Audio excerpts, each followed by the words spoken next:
Voici un extrait d'une lettre que Jeannette Bertrand a reçue dans le cadre du projet « Écrire sa vie ». Chère Jeannette, vous m'êtes d'une aide précieuse. En parlant de mes peurs, c'est pas possible de découvrir tout ce que j'ai caché dans mon sac à dos. En écrivant ces lignes, je pleure et je pleure, comme je n'ai jamais pleuré de ma vie. Faut pas pleurer, me disait ma mère. Bienvenue à cette 5e et dernière émission d'Écrire sa vie. Et comme promis, je suis en compagnie de celle qui a vraiment permis à de nombreuses personnes au Québec et au-delà des frontières de libérer leurs paroles grâce à l'autobiographie. Merci, Jeannette Bertrand. Merci de m'inviter. Ça a dépassé toutes mes espérances, hein? Dr David Lucier, qui était tout à côté de moi tout ce temps-là. On n'est pas seul. Moralement. Et effectivement, on n'est pas seul. Jeannette, on a invité un homme avec nous.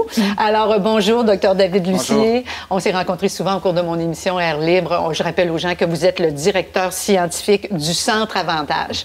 Donc, le Centre Avantage, vous avez su saisir, malgré le fait que vous étiez en plein cœur de pandémie, vous aviez beaucoup de malades, de patients à soigner. Il y a Jeannette Bertrand qui vous a appelé un matin. Puis comment ça s'est passé, là? Comment vous avez saisi qu'il y avait un succès là, avec ce projet-là? Bien, on m'a appelé le samedi après-midi, en fait, le samedi avant Pâques, donc autour du 5 avril, quelque chose comme ça, pour dire, j'ai une idée. Je voudrais qu'on demande aux gens d'écrire leur autobiographie. Je voudrais donner des cours d'autobiographie pour que les gens puissent raconter leur vie.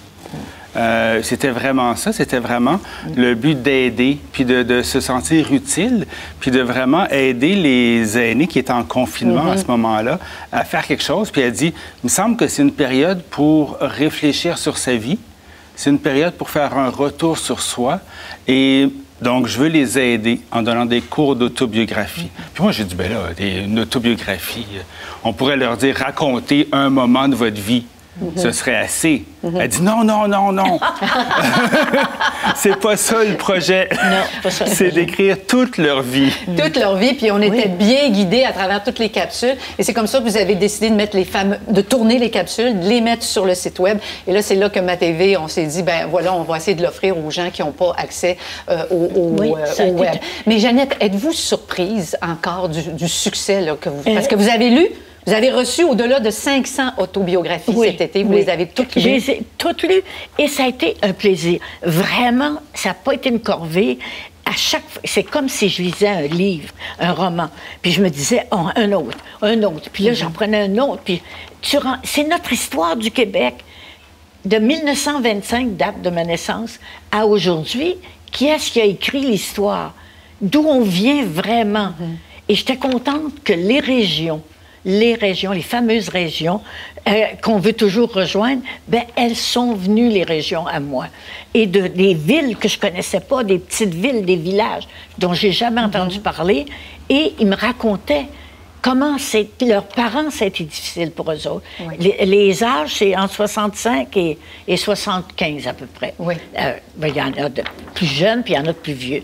Mais c'est l'âge là où on a... Et moi, je saute sur ce que vous venez de dire. Vous dites que c'est l'histoire du Québec qui vient d'être écrite. D'où on vient. Et justement, puis ça vous a donné une autre idée. Vous avez appelé encore le docteur Lucier, je pense. Oui. Vous avez dit, on n'arrête pas ça là. Moi, j'aurais une idée, là. Là, il y a des pages d'histoire qui se sont écrites. Alors, qu'est-ce qui se passe? C'est quoi la suite du projet, là? Bien, il y a plusieurs suites, mais une qui est vraiment intéressante, c'est que Mme Bertrand a dit on ne peut pas laisser ça là. Justement, parce que c'est l'histoire du Québec, c'est précieux d'avoir tous ces témoignages-là. Puis moi, pour un peu ajouter à ce qu'elle dit, c'est qu'on lit beaucoup de biographies ou d'autobiographies de personnes célèbres, mais de personnes, ce que j'appellerais, sans que ce soit péjoratif, le vrai monde, on ne le lit pas habituellement. Non. C'est ce qui est fascinant. Et donc, l'idée qu'elle a eue, c'est qu'il ne fallait pas que ce soit perdu. Il fallait que ce soit gardé comme histoire du Québec. D'où son idée d'approcher le Musée de la civilisation à Québec. J'ai téléphoné. Et en me disant, je pensais connaître quelqu'un, le directeur, il était changé, c'était un autre. En fait, quand j'ai été très bien reçue, et ils font un projet à Québec, au Musée de la civilisation, qui va être... c'est ça, il y a une collaboration qui a été établie parce que c'est le mandat du Musée de la civilisation d'être un peu la mémoire du Québec, donc pour archiver ces autobiographies. Parlons-en des autobiographies. Vous avez eu de nombreux coups de cœur, Jeannette. Là, aujourd'hui, on fait une émission de 28 minutes. Il a fallu en choisir, c'est très difficile. On va en lire, je sais que sur le Centre Avantage, on va en lire d'autres, mais j'aurais envie qu'on plonge tout de suite dans le premier texte que vous avez choisi, justement. Marie-France qui écrit « La peur envahit très tôt ma vie et ne me quittera pas en cours de route. Lorsque j'essaie de me souvenir de mon enfance ou de moi, petite fille, je me vois vers 6 ans et demi jouant à la mer pour le vrai avec ma petite sœur, encore trop petite.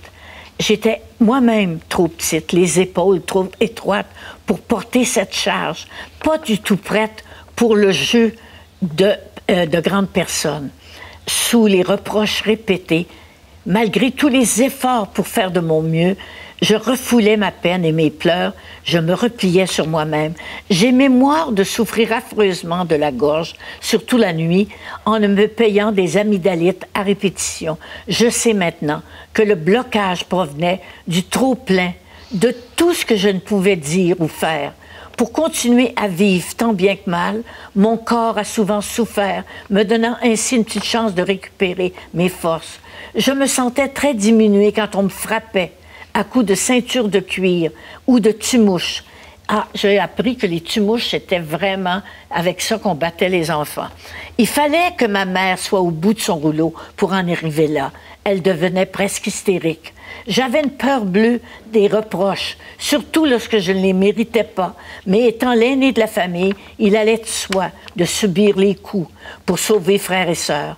Le mot est lancé, je me sentais responsable de tous et chacun à 6 ans et demi, en essayant de conserver l'harmonie autour de moi, ma façon d'assainir l'air pour mieux respirer afin de survivre. C'est inouï le nombre de... On battait les enfants. Les pères battaient les enfants, les mères battaient les enfants. Quand tu as 21 enfants, 18, 15, 16, je pense que tu en arrives, quand, à bout d'arguments, de prendre la strap, comme disait mon père, et de battre les enfants. Ça, c'est une chose qui a été très oubliée. Il n'y a pas si longtemps, nous étions des batteurs d'enfants. C'est puissant. Ah oui.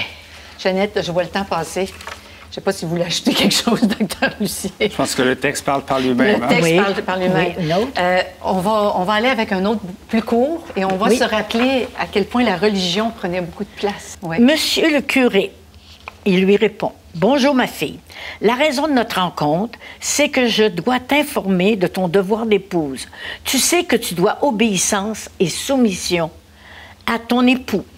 Tu dois aussi faire ton devoir d'épouse, ne pas refuser d'avoir des relations avec ton époux, ne pas empêcher la famille et accueillir tous les enfants que tu auras et bien les aimer. Je te souhaite beaucoup de bonheur et bonne chance. Je tremblais de tout mon corps. C'est ça le mariage que j'ai dit à mon père en sortant de la sacristie, la voix cassée. Fais-toi-en pas avec ça, c'est juste des mots. Ça va bien aller, ma fille. Alors, on se mariait pour être soumise à son mari. Alors, on partait de familles nombreuses où on sent qu'il y avait souvent de la violence parce que, comme elle disait dans le premier texte, les mères devenaient hystériques, là, j'imagine, avec trop d'enfants. Et après ça, on s'en allait se marier et... pour refaire. C'est pour ça qu'il y a eu, à cette époque-là, beaucoup de filles qui sont rentrées en religion. C'était, moi, j'ai une de mes cousines, ils étaient 5 filles, 5 sœurs sur 10 filles qui sont rentrées chez les sœurs pour ne pas faire comme leur mère. Mais oui, pour garder une certaine liberté, finalement. Pour garder une certaine liberté. Oui. Alors, il y a eu beaucoup dans notre histoire, il y a beaucoup lu de cette histoire. C'était très touchant, celui que vous venez de lire. Moi, j'ai lu au complet, là, puis on le voit, c'était une petite fille toute jeune qui est allée travailler dans le bois avec son mari, puis elle voulait revenir auprès de ses parents, puis elle est obligée d'habiter, de rester dans le bois comme cuisinière, être cuisinière, je sais pas. C'est fou, comme si on était... C'est l'homme qui décidait de tout. Or, à cette époque-là, les hommes étaient un peu moins instruits que les filles. Pourquoi? Tout simplement parce que les parents en avaient besoin. Quand tu as 12 enfants à nourrir, il faut quelqu'un qui traite la vache, puis il faut quelqu'un qui prenne les poules. Alors, les enfants faisaient 2-3 années d'école et le père en avait besoin. Les filles ont toujours fait un peu plus. Et elles allaient jusqu'à la 7e année et pouvaient enseigner après une 7e année. Alors, on nous a tenus longtemps dans l'ignorance, en accord avec l'État et la religion, pour nous garder obéissants. Oui. Et nous avons désobéi. Grâce à Jeannette Bertrand, entre autres, au 20e siècle. Ah, ben non, c'est assez gros. Ça, c'est assez gros. Ma sœur n'a jamais été une complice, mais plutôt une adversaire. Ma sœur et moi ne semblions pas être sortis de la même souche. Nos valeurs, notre personnalité étaient complètement opposées. Elle était brusque et ne sentait guère de se préoccuper de blesser les autres. Elle aimait contrôler son entourage, ne se gênait pas non plus pour dire tout ce qui lui passait par la tête au détriment des autres. Posséder l'attention des êtres ou être le bouffon de la soirée. Tout cela faisait partie de son curriculum vitae. Un peu la réplique de ma mère. J'allais chercher ma mère quelquefois le matin pour prendre un café au Tim Hortons et lors d'une de ces rencontres matinales, ma mère m'avait déclaré sa préférence pour ma sœur. Comment assimiler une telle déclaration? Certaines choses ne se disent pas. C'est fou ce que les gens vous ont en fait confié parce qu'ils vous ont envoyé les autobiographies. Donc, ils voulaient être vus, mais... Et ils ont eu besoin de sortir, de prendre leur bagage qu'elles avaient caché. Oui, je suis une femme heureuse, j'ai eu 12 enfants, 14 enfants, mon Dieu, je suis heureuse. Et je leur ai permis, dans un sens, je leur ai dit, dites la vérité, dites ce que vous avez sur le cœur. Et ça a sorti. Et c'est ce qui fait que c'est notre histoire. Oui, vraiment. Vous avez, comme je dis, délié des paroles, permis aux gens de mettre de l'éclairage sur quelque chose qui avait caché. Mais ça demande... Je veux juste te demander au Dr. Lucie, ça demande quand même énormément de courage. Moi, je sais que j'ai la mère d'une amie qui avait entrepris. Oui. Et quand elle a vu que c'était pas des beaux souvenirs qu'elle avait à raconter, elle a décidé d'écrire un roman puis d'arranger ça à sa façon. Fait que j'imagine que quand on a 75 ans, de retourner dans une enfance où on n'a pas été si heureux que ça, finalement. Ouais. Je crois que ce qui a aidé beaucoup, puis nous, on l'a vu beaucoup, c'est qu'eux avaient l'impression de se confier à Jeannette Bertrand. Et ils n'avaient pas nécessairement l'impression d'écrire leur vie pour les autres, mais ils se confiaient à Mme Bertrand. Puis d'ailleurs... Sans être et sûr de ne pas être jugé. C'est ça. Puis tout ce qu'on recevait, c'était toujours adressé à Jeannette Bertrand, à notre adresse. Donc, avec un petit mot personnalisé pour elle.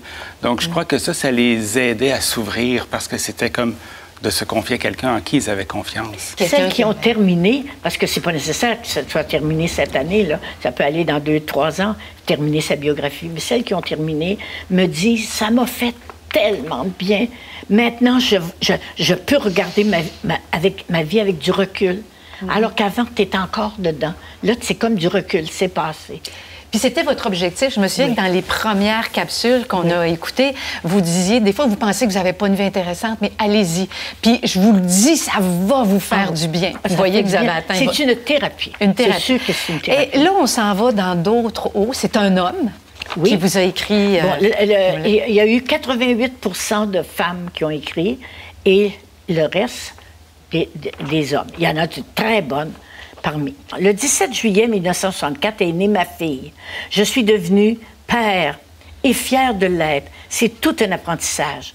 Mais je me sens responsable de cette nouvelle vie et j'en suis heureux. Cependant, tout le temps, je suis toujours inconfortable avec la sexualité qu'impose mon mariage.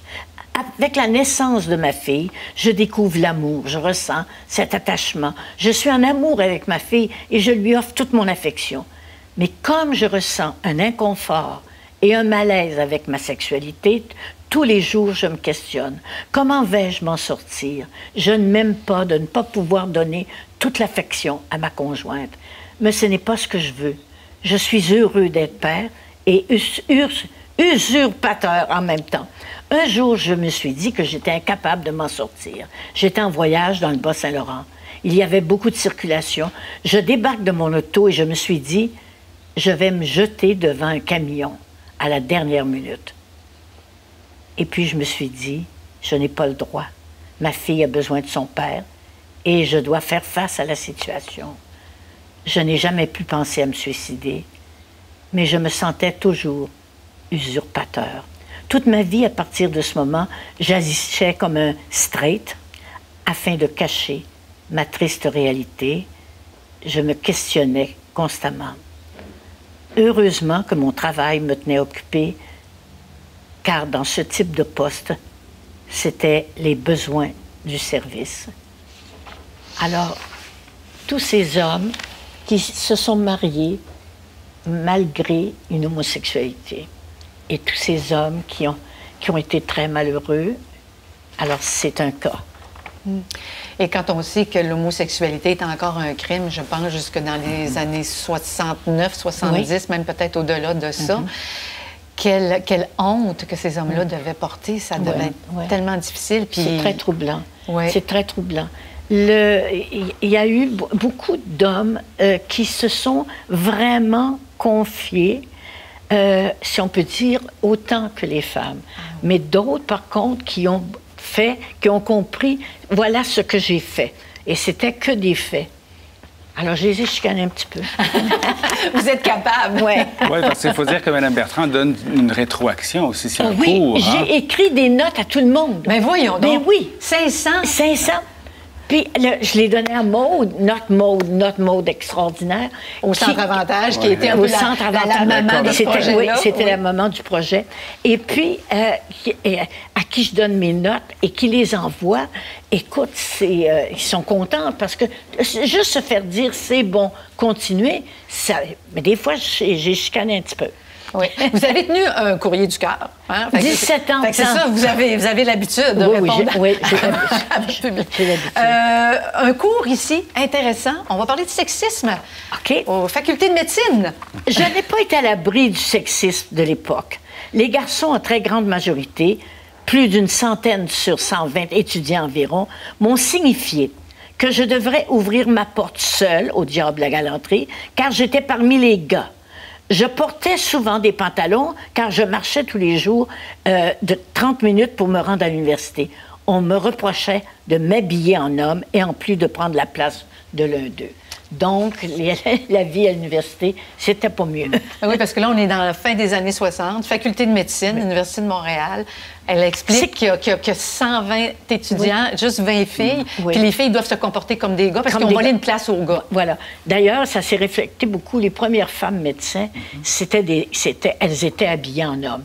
Comme Mme Marois, qui devait porter des tailleurs sans foulard, sans boucle d'oreille pour passer. Oui. C'était pas comme ça dans votre temps, Dr. Lucie? Ça avait changé. Ça avait changé un petit peu, vous êtes pas mal plus jeune. Il y a 70 de filles. Il y a 70 de filles. C'est vrai? Oui. On a beaucoup de femmes médecins de famille. Jeannette, là, on s'en va avec un texte que je sais qui vous a touché beaucoup, qui m'a touché beaucoup aussi. Puis je pense qu'à partir de ce qu'on va lire, là, il y a beaucoup de choses qu'on peut comprendre de notre Québec. Voilà. Je peux vous en parler un peu de la peur. On nommera pas le nom de personne. Non, le nom de personne. Ouais. À cette période de ma vie, j'ai entre 12 et 14 ans, 1961, 62, 63. Je suis dans ma 10e demeure. Ça fait 6 fois qu'il déménage. Je deviens la mère de ma mère. L'alcool rendra mon père fou. L'alcool et l'inceste vont le détruire et détruire ma famille. J'ai peur. Qu'est-ce que la peur? La peur, c'est quand je dors et que je sens une présence dans ma chambre, que j'ouvre les yeux, que j'aperçois la face du bonhomme d'en haut qui est saoul, qui a bu, ça c'est son père. Ah non, il y a un bonhomme d'en haut qui a bu avec mon père une partie de la veillée, à genoux au sol, appuyé sur le coin de mon lit et qui me regarde les yeux grands ouverts.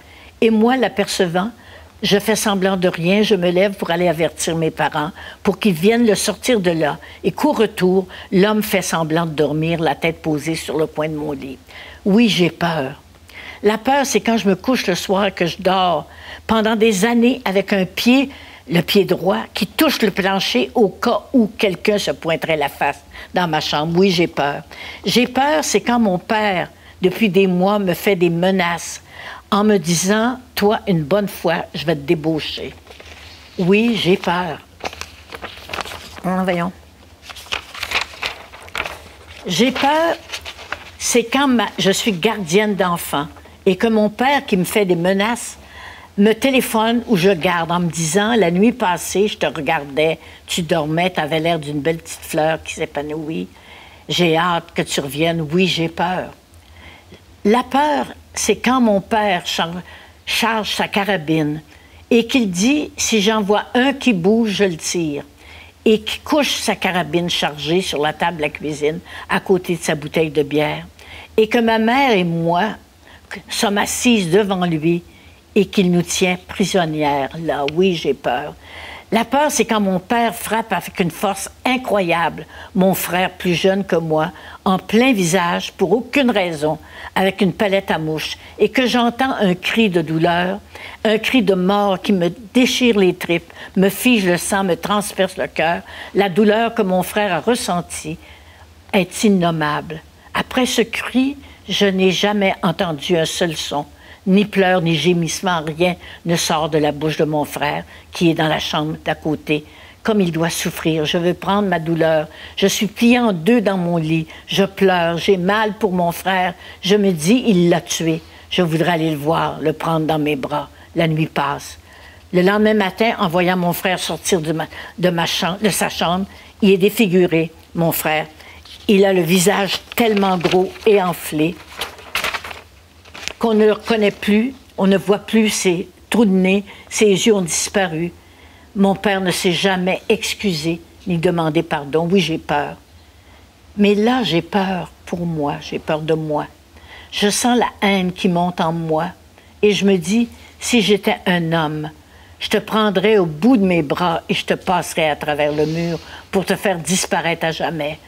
Le début de la haine face à mon père vient de naître en moi. C'est un long cri, cette biographie-là, un long cri contre le pouvoir du père. Ce pouvoir qui leur est donné par l'Église, qui leur était donné par l'Église.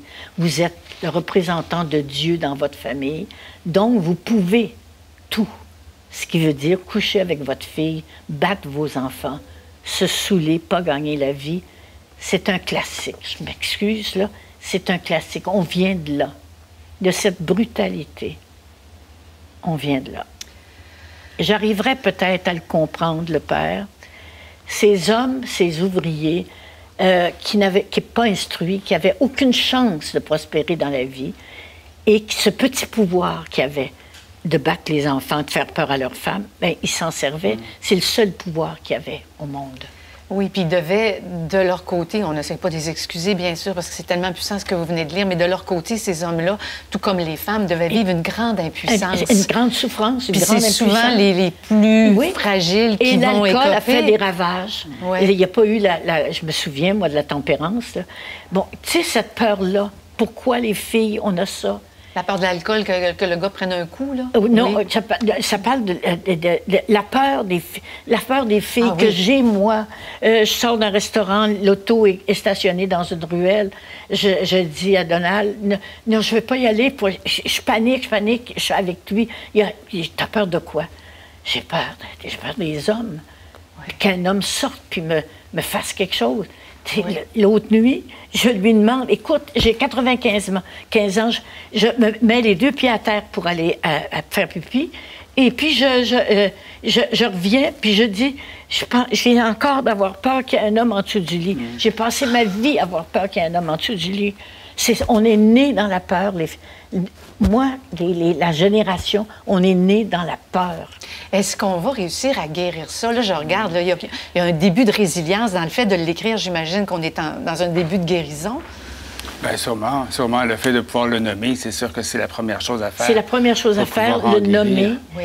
C'est vrai que ça a existé. C'est pas écrit par des artistes. Hein. C'est écrit par du monde ordinaire. Là. Et ordinaire, c'est pas mal. Et cette peur-là, ça a été l'œuvre de ma vie. L'égalité entre les hommes et les femmes. Et mon prochain livre, qui sort bientôt, en octobre, c'est sur ça. Alors, il n'y avait pas que des malheurs. Il y avait aussi des façons d'exprimer que je trouve très belles sur la naissance d'un enfant. Celle-ci, c'est Diane. La naissance du bébé m'a transformée. Je ressens spontanément le désir de la protéger, de lui donner ce dont elle a besoin. Lorsque le médecin dépose le bébé sur moi, c'est mon odeur le fruit de mes entrailles. C'est l'instinct de l'animal qui vient de mettre bas. Et je me sens tout à coup en pleine possession de mes moyens. Ma force, mon énergie est décuplée. C'est l'amour inconditionnel qui s'installe. Petit à petit, j'apprends à répondre à ses désirs. Et lorsqu'elle ne pleure plus, cela me procure une telle joie. C'est bien écrit, c'est bien dit. C'est vraiment bien beau. dit. Vous avez raison de dire qu'il n'y a pas juste des malheurs, parce qu'on a eu des textes qui étaient vraiment coup de cœur, coup de poignard, puis qui étaient intenses, mais c'est vrai que ça, c'est beau. Et particulièrement, moi, je l'ai lu aussi, l'autobiographie de cette femme-là, qu'elle n'était pas certaine si elle avait l'amour maternel. Oui, c'est ça. Et là, c'est quand elle a eu le bébé, oui, quand le petit bébé arrive, là, c'est le fun. Oh, ben là, celui-là, je pense que vous allez l'aimer, parce que je pense que ça va vous parler, ça. C'est pour ça que vous l'avez choisi, je pense. Les pères qui parlent à leurs filles. Toute ma vie, j'ai été conditionnée et motivée avec les jugements négatifs venant surtout de papa. Tu n'es pas capable, ce n'est pas la place d'une femme, tu ne réussiras pas. Ton frère, qui est plus intelligent, a loupé l'examen, alors toi, le mot impossible me donne des ailes, de la force, de la persévérance et la motivation pour prouver à papa qu'il avait tort. J'étais capable et que si je voulais, je pouvais réussir tout ce que je désirais. Cela m'a beaucoup aidé tout au long de ma vie à franchir les étapes les plus difficiles. Comme quoi, on peut se construire d'une défaite. On peut se construire... les parents, à cette époque-là, pas tous, plusieurs, ils n'élevaient pas les enfants dans le sens de les élever, ils les rabaissaient constamment, en leur disant « t'es pas bonne », parce que c'est un péché d'orgueil. Il ne fallait pas que les enfants soient orgueilleux, ils se trouvent beaux. Alors, jamais ces enfants-là ont eu... Il y en a que ça a détruit et d'autres que ça a construit. Mais de dire à un enfant « t'es pas capable », tout ça, c'est-tu parce qu'on a peur de l'échec, puis on veut pas que l'enfant essaie quelque chose? Parce que c'est une fille. Ah oui, oui, oui. Les filles sont pas bonnes. OK, les filles sont pas bonnes. Ben non. Okay. Bon, ici... Quand j'ai demandé à mon père d'aller à l'université, parce que je voulais être grand reporter et je voulais aller à l'université, il m'a dit « veux-tu un manteau de chat? » J'ai dit « non, je vais aller à l'université. » Il m'a dit « veux-tu un canot? » Sachant que je voulais un canot. J'ai dit « non, je vais aller à l'université. » Et il a dit oui, c'était un caprice pour lui. Pour lui, et mon père était un homme extraordinaire, mais c'était un homme de son temps. Et une fille, elle allait aux études. C'était, pourquoi faire? Il me l'a dit. Pourquoi faire? Tu vas changer les couches. Mais vous aviez déjà votre petite idée, je pense, Jeannette, hein? Oui. J'avais déjà moi. Jeannette, ça, c'en est un peu plus long, qui nous replonge encore. Claudette. Ma relation avec mon père. Très peu de souvenirs me relient à mon père lorsque j'étais enfant, parce qu'il était presque tout le temps absent à cause de son travail. Le plus beau souvenir que j'en ai remonte à ma tendre enfance, j'avais 3-4 ans. Je me revois courir les bras ouverts à sa rencontre lorsqu'il revenait du travail. Je me revois me jeter dans ses bras en riant. Je garde dans mon cœur ce souvenir heureux. Il est précieux car il témoigne d'une affection. Au début de l'adolescence, tout se gâche. Les sentiments de confiance et de respect que j'éprouvais pour lui se sont envolés le jour où j'ai été victime d'attouchements abusifs de sa part. Malgré l'innocence de mes 11 ans, ma petite voix intérieure me disait que ce qui se passait n'était pas normal. J'ai donc décidé d'en parler à ma mère. Cela a fait en sorte qu'il n'a pas eu de récidive. Cependant, contre toute attente, d'autres comportements inappropriés comportant de la nudité sont survenus quelques années plus tard, à 14-15 ans. J'étais devenue suffisamment mature, par exemple, pour comprendre que ces comportements étaient inadmissibles de la part d'un père supposément aimant. C'est à partir de ce moment-là que même s'il restait malgré tout mon père, le regard que je lui portais a changé à jamais. Mon père a toujours fait figure d'autorité à la maison. Il l'ordonnait. Et nous, les enfants, les garçons comme les filles, on exécutait sans riposter, sans possibilité de s'exprimer. J'ai beaucoup souffert de cela. C'est souvent très frustrant. Les contacts que j'avais avec mon père étaient brefs, superficiels et inintéressants. Je n'ai aucun souvenir d'une conversation. Bon, j'ai mes bouts de doigts qui ne fonctionnent plus. Mais, docteur, j'ai plus le bout de doigt qui marche. Alors, je n'ai aucun souvenir Il faut les mouiller. d'une conversation. Je n'ai aucun souvenir d'une conversation plaisante, joyeuse ou constructive avec lui. Nos rapports père-fille se résumaient souvent à des reproches, à des remontrances. S'ensuivaient d'interminables sermons démunis de sens, incohérents et ennuyeux. À part me mettre en colère contre lui, ses paroles tombaient dans le néant. Voilà que résume la relation que j'avais avec mon père. Une relation froide et quasi inexistante. Cela explique peut-être l'impassibilité dont je fais preuve aujourd'hui en parlant de lui. J'aurais tellement voulu qu'il soit autrement. J'aurais voulu le connaître, mon père, partager ses idées et de bons moments avec lui. J'aurais voulu qu'il m'apprenne des choses, qu'il me raconte sa vie à lui. Malheureusement, j'ai dû me passer de tout cela. Le temps finit par guérir mes blessures d'enfance, mais j'en garde les cicatrices. Elles font partie de mon parcours. J'ai cependant réussi à tourner la page. Alors, ça fait beaucoup partie. Les pères ont été manquants, comme dirait Guy Corneau s'il était encore vivant. Ouais. Mais ils étaient manquants à beaucoup. Ils ont voulu bien faire. Ils ont voulu, comme je disais tantôt, avoir l'autorité qu'on me donne. Ils n'ont pas su comment. Que l'autorité, ce n'est pas ni battre les enfants, ni ne pas jamais leur parler. Il était doté d'une responsabilité. Puis... Et ce qui fait l'intéressant, c'est qu'aujourd'hui, les pères sont très présents. Mais ça nous fait réaliser toute l'évolution quand même du père, non? Depuis, c'est quoi, 2 générations, 3 générations? L'évolution des hommes a été, on parle beaucoup de l'évolution des femmes, mais quand on lit les autobiographies, on se rend compte que les hommes aussi se sont mis à parler, se sont mis à moins juger, et je ne pense plus que ça existe, des hommes qui battent leurs enfants. Mais ça existait. Malheureusement, on pense que ça existe encore. On a encore des... Sauf qu'on dirait que c'était presque la norme. Oui, c'était normal. C'était normal. Oui. Mon père me disait souvent, parce que ma mère disait, laissez faire quand votre père va revenir. Les femmes s'en servaient comme d'épouvantail. Et mon père disait, je ne suis pas capable. Mais il y avait une excuse. Il disait, moi, je ne suis pas un vrai homme. Oh, mon Dieu, il se considère, parce que moi, je braille, puis moi, je ne suis pas capable de battre mes enfants. Mon père raconte que c'est son père qui dit « Attendez que votre mère revienne. » Oui, il y avait aussi mais, ça. Mais il y a eu une réelle évolution. Mais c'était l'exception. Ouais, moi, je me souviens, quand j'étais étudiante infirmière, en 78, là, les pères n'avaient pas le droit de rentrer dans les salles d'accouchement. Ils attendaient, ils fumaient des cigarettes dans le parking, tout ça. Oui. Et puis maintenant, les jeunes papas, vous êtes papa, là, les plus jeunes, je ne sais pas, ont 9 ans peut-être. Maintenant, les jeunes papas exigent d'être là, de faire du pot à pot avec le bébé pour établir un lien. Fait qu'on a fait des pas de géants. Des pas de géants de ce côté-là, oui. Oh, phew.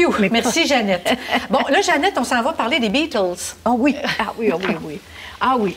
Ladies and gentlemen, The Beatles, mes années micro-sillons. Ça, c'est un homme, Robert. Elle s'appelait, j'ai oublié son nom, ça, c'est une chanson des Beatles. On dansait notre vie sur le parquet de nos délits au beat de tendre voyou, I fell in love with you. Au Japon, en Italie, en Angleterre, en Argentine ou à Montréal, le même effet, comme frappé par l'éclair, l'hystérie totale, chaude comme dans une étuve, les évanouissements, les larmes, le tirage de cheveux, la petite culotte mouillée, les mêmes cris stridents à chaque spectacle dans chaque ville du monde, un vaste tsunami d'orgasmes adolescentes. Help! Quelle onde de choc, quelle vibration entrait en résonance avec le système nerveux des ados en délire. Quelle note stimulatrice touchait-il pour faire vibrer les filles avec un tel enthousiasme, avec une telle ferveur et impulsivité qu'elles en perdaient conscience même. L'explication à ça, les Beatles, c'est que c'était pas des vrais hommes. Ils arrivaient avec leurs petits costumes, il y avait des petits pantalons pantacourt, là. Oui. Et les cheveux longs, il n'y avait pas de danger. C'est pour ça que les filles aimaient tant ça. C'était les androgynes. C'était des androgynes. Il n'y avait pas de danger. D'ailleurs, il n'y a pas de danger non plus quand tu t'excites sur un chanteur. Moi, j'ai assisté, je suis allée voir les Beatles et j'ai fait un reportage pour Comment, pourquoi, à l'époque. Ça, c'était en 1967 à peu près. Et j'ai une main bénie. John m'a pris la main. Oui. Comment, pourquoi, c'était une émission pour adolescents qu'il y avait avant le hockey à Radio-Canada. Et puis, c'était en 65-66 que j'ai fait ça. Et puis, je levais la main, puis personne, c'était que les gars qui encore, à cette époque-là, qui avaient Alors, je lève la... Et ils m'ont pas questionné. Donc, je m'en vais, et c'est John qui me dit, en français, vous voulez dire quelque chose? J'ai dit oui. Il m'a amené rencontrer les autres. Je n'avais Dieu que pour Paul. Of course. Et puis, of course. Et puis, alors ils m'ont dit, mais pourquoi? Qu'est-ce que... J'ai dit, je veux juste vous dire, savez-vous que vous êtes dans un milieu à 70% français? Ils ne savaient pas, parce qu'ils étaient en tournée. Alors, le soir, j'ai eu des billets pour y aller. Et le soir... ils ont dit bonsoir en français. Alors, j'ai une main consacrée. C'est fun parce que Jeannette a fait bouger le Québec, mais elle fait bouger les Beatles aussi. Alors, oui, adolescents, alors c'était ça. C'est parce qu'on se demande, mais pourquoi les jeunes filles font ça? C'est que c'est un amour impossible. Un amour impossible et qui n'est pas dangereux. Et qui n'est pas dangereux il est vraiment du tout. Il n'y aura pas de viol au bout de ça. Jeannette, on a un dernier texte. Oui. Puis je pense qu'on va bien conclure, qui est sur... Vous avez demandé aux gens, qu'est-ce que c'est de vieillir? Qu'est-ce que la vie vous a dit? Et puis, il y a Suzanne ici qui vous a envoyé... Qu'est-ce que la vie m'a appris? Alors, Suzanne, vieillir. Ce qui me touche dans vieillir, c'est le regard des autres. Le sentiment d'être vu dans mes manques, mes fragilités, mes absences. Être à nu. L'autre qui me surprend à chercher mes mots quand je répète la même phrase et à tourner en rond. Il me faut accepter des changements et développer mon humour. Apprivoiser la vieillesse, les rides de mon visage sont des chemins parcourus. Sur ces routes, il y a un ailleurs, des temps de repos et des temps de défi. Ces rides de vieillissement permettent des haltes et non des performances. Sur ces chemins qui ont façonné ma vie, il y a tant de bonheur. La vie a été bonne pour moi. Je suis née au bon moment. Je suis de tous les courants, de toutes les époques, existentialiste, beatnik, de la révolution tranquille, baby boomer, hippie et féministe. C'est bon, c'est bon, c'est bon. Parce qu'il n'y a pas comme je disais, il n'y a pas que des malheurs. Il y a des gens qui réfléchissent aussi. Et c'est beau ce qu'elle dit. Ce qu'elle dit, Suzanne. C'est une femme. Ouais. Suzanne. Ce qu'elle dit de la vieillesse. Bien, c'est bien qu'il y a eu quelques passages où il y avait un peu plus de bonheur, de tendresse, de douceur. Oui. Alors, Jeannette, merci infiniment pour ces autres lectures. Merci, Michel. On en a choisi, vous en avez choisi 11 parce qu'on dit toujours créer, c'est choisir, mais au lot que vous avez reçu, on aurait pu faire... Il y en aurait pu, je ne sais pas combien, dont je pourrais lire les extraits. Un grand merci à vous, Jeannette. Michel. Merci pour la lecture. Merci d'avoir pris tout ce temps pour encore nous faire du bien. Bien, ça m'a fait du bien. J'ai passé un été, j'ai pas vu la COVID, j'ai pas vu rien, je lisais. Quand mon chum me demandait qu'est-ce que tu fais ce soir, je lis des biographies. Bon. On va dire à Donald qu'on vous libère parce que là, vous allez tourner la page de ce projet-là et puis on va surveiller bientôt la sortie de votre livre aussi. David Lucier, docteur Lucier, merci d'être un visionnaire puis continuez à répondre au téléphone quand Jeannette vous appelle. On aime ça. Merci beaucoup aux deux.